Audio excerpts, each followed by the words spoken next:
քննարկվեց եւ խորհրդի կողմից հավանության արժանացավ դատախազության հետ կապված փոփոխությունների առաջարկը եւ նաեւ խորհուրդը քննարկում է նաեւ քննչական մարմինների հետ կապված փոփոխությունների որոշակի հայեցակարգային դրույթներ, բայց դեռ քննարկումները շարունակվում են, վերջնական որոշում չի կայացվել։ Տեքստի հետ կապված նշեմ, որ աշխատանքները շարունակվում են, նախարարը նշեց իր խոսքում, որ մարտին պետք է ունենանք տեքստը, շատ ինտենսիվ աշխատում է աշխատակազմը եւ նաեւ տեսնում ենք խորհրդի նիստերն էլ հնարավորինս հաճախ նշանակվում են եւ փորձում ենք որոշումներով առաջ գնալ։ Դատախազության հետ կապված ասացիք արդեն որոշում է ընդունվել, ինչ առանցքային փոփոխություն է այդտեղ նախատեսվում։ Դատախազության հետ կապված տարբեր հայեցակարգային մոտեցումներ կան, օրինակ դատախազությունը ավելի, այսինքն շեշտել իր անկախությունը, որպես սահմանադրական ինստիտուտ, նաև քննարկվում է առանձին դատախազական խորհուրդ ստեղծելու հնարավորությունը, որը կզբաղվի դատախազական համակարգում, օրինակ դատախազների նշանակմամբ կամ գլխավոր դատախազի թեկնածություն առաջարկելու, ազգային ժողովին առաջարկելու ուրեմն հարցերով։ Ինչ փուլում են աշխատանքները ընդհանուր առմամբ։ Տոկոսային դժվար կարողանամ նշել, բայց խորհուրդը արդեն, եթե չեմ սխալվում, 3 թե 4 թեմաների վերաբերյալ որոշումներ կայացրել է։ Իհարկե մենք ունենք նաև պատրաստի տեքստեր, բայց քանի դեռ մենք խորհրդի հետ դրանք չենք քննարկել եւ հավանություն չունենք խորհրդի, դրանց մասին մենք չենք բարձրաձայնում, որովհետեւ դեռ ներքին քննարկումներ են եւ դա չենք ներկայացրել խորհրդին, բայց բավականին թեմաներ կան արդեն, մոտ 6-7, եթե ոչ ավել։ Կա դեռ պատկերացում անկախության հռչակագրի հետ կապված, սրան անդրադարձ կատարվել է խորհրդում։ Խորհրդում դեռ այս հարցին չենք հասել։ Ժամանակի ընթացքում, երբ որ արդեն քննարկվի, այդ հարցն էլ քննարկվի, կտեղեկանանք, բայց այս պահին դեռ խորհրդում այդ հարցը քննարկման առարկա չի դարձվել, քանի որ ձևակերպումների մակարդակով առնվազն մենք դեռ առաջարկ այս պահին չունենք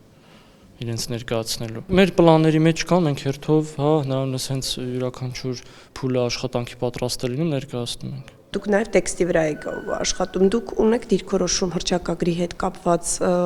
ինչպիսին պետք է լինի մոտեցումը մասնագիտական հանձնաժողովի, կթողնվի այնտեղ հողումը անկախության հռչակագրին նախաբանում, թե հնարավոր է հանվի։ Դե դա հետաքրքիր հարց է, մենք խորհրդում պետք է այդ հարցը քննարկենք եւ տեսնենք, կարծում տարբեր տեսակետներ կլինեն, քանի որ խորհրդում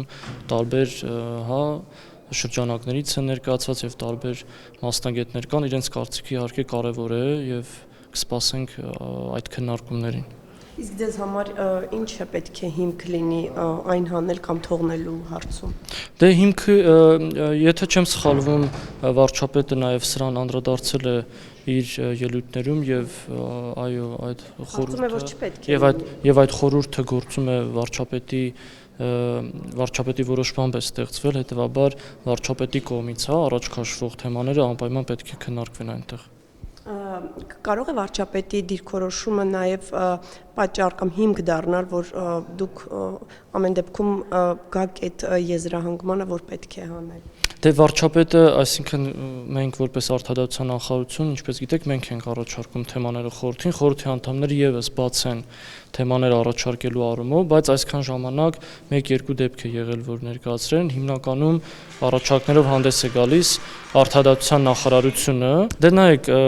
շատ հնարավոր է, որ այդ փուլին իհարկե հասնենք, ես այս պահին չեմ կարող ասել, դեռ անձամբ այդ հարցը նախարարի հետ չենք որոշել երբ եւ ինչպես, բայց քննարկումները իհարկե որ տանեն դրան, այդ հարցը կքննարկվի։ Ամեն դեպքում, ինչպես նշեցի, վարչապետն էլ այդ մասին արդեն հրապարակային նշել է։ Հաշվի կառնեք։ Իր կարծիքը նշել է։ Իսկ այսինքն դե դուք հաշվի կառնեք։ Դե մենք խորհուրդը եթե նկատի ունենք, խորհրդում քվեարկություն է իրականացում յուրաքանչյուր հարցով։ Տեքստի վրա աշխատող հանձնաժողովը, մասնագիտական խորհուրդն է հաստատում, այսինքն տեքստը ներկայացում է խորհրդի քվեարկությանը։ Տեքստ գրելուց հաշվի կառնեք վարչապետի դիրքորոշումը։ Դե չենք կարող հաշվի չառնել, որովհետև մենք գործադիր իշխանություն ենք եւ նախարարությունը ներկայացնելու իր առաջարկը։ Եթե կլինեն այլ առաջարկներ խորհրդի այլ անդամների կողմից, ինչը չի բացառվում, իհարկե կքննարկվի, նման դեպքեր եղել են, երբ նախարարությունը մի բան է առաջարկել, խորհրդի անդամները այլ բան եւ դրվել է դրվել է քվեարկության։ Մարտին նախարարը ասում է տեքստը արդեն պետք է պատրաստ լինի եւ տեղեկատվական արշավներ, եթե ճիշտ եմ հիշում, ինքը այդպես էր ձևակերպել, ինչ է սա նշանակում, հանրությանը իրազեկելու մասին էր խոսքը, ինչ մեթոդներով, ինչպես է տարվելու այդ աշխատանքը։ Հանրության իրազեկման, այո, մասին է խոսքը գնում եւ այստեղ մեր միջազգային գործընկերները կաջակցեն, որ ճիշտ պլան գծվի, այսինքն պլանը իհարկե ունենք, ինչ ենք ուզում, բայց ավելի մեթոդապես ճիշտ դա կենթադրի մարզային այցելություններ, դա կենթադրի տեսանյութերի հրապարակում, հա, ինչը սոցիալական մեդիայում շատ լավ օգտագործվում է, հա, օրինակ ռիլերի տարբերակը կամ այլ ուրեմն ձևեր, տեղեկատվական նյութերի մշակման ձևը, որպեսզի ավելի հասկանալի մեր քաղաքացիներին բացատրվի, թե ինչ փոփոխություն է առաջարկում, որտեղ իրավական տեքստը կարդալով բոլորը չէ, որ կարող են նաև հասկանալ, թե ինչ է այնտեղ գրված, եթե հատկապես խոսքը բարդ տեքստերի մասին է, մենք պետք է փորձենք դա բացատրել մեր հանրությանը, որովհետև իրենք են ի վերջո գնալու հանրաքվեի եւ որոշելու կողմ կամ դեմ քվեարկել դրան։ Ինչ որ ժամկետներ եւ այլն կան, որ մոտավորապես արդեն ֆիքսվում է, որ հանրաքվեն այդ փուլում կլինի։ Կոնկրետ ամսաթիվ չեմ կարող նշել, այդ մասով կարծես քննարկումները դեռ տեղի չեն ունեցել, բայց արդեն հստակեցվել է վարչապետի կողմից ժամանակաշրջանը եւ մենք առաջնորդվելու ենք դրանով։ Իսկ 26-ից հետո նկատի ունի հենց 26-ին, թե գուցե արդեն հաջորդ տարում մնա։ Դա 26-ից հետո շատ դեպքերին։ Դե դա էլ դեռ վերջնական որոշված չէ։ Կարծում եմ այստեղ շատ հանգամանքներ կան, օրինակ տեքստը վերջնական արդեն պատրաստ կլինի, որովհետև տեքստի պատրաստելուց հետո պետք է նաև քննարկվի կառավարությունում, հետո ազգային ժողով, հետո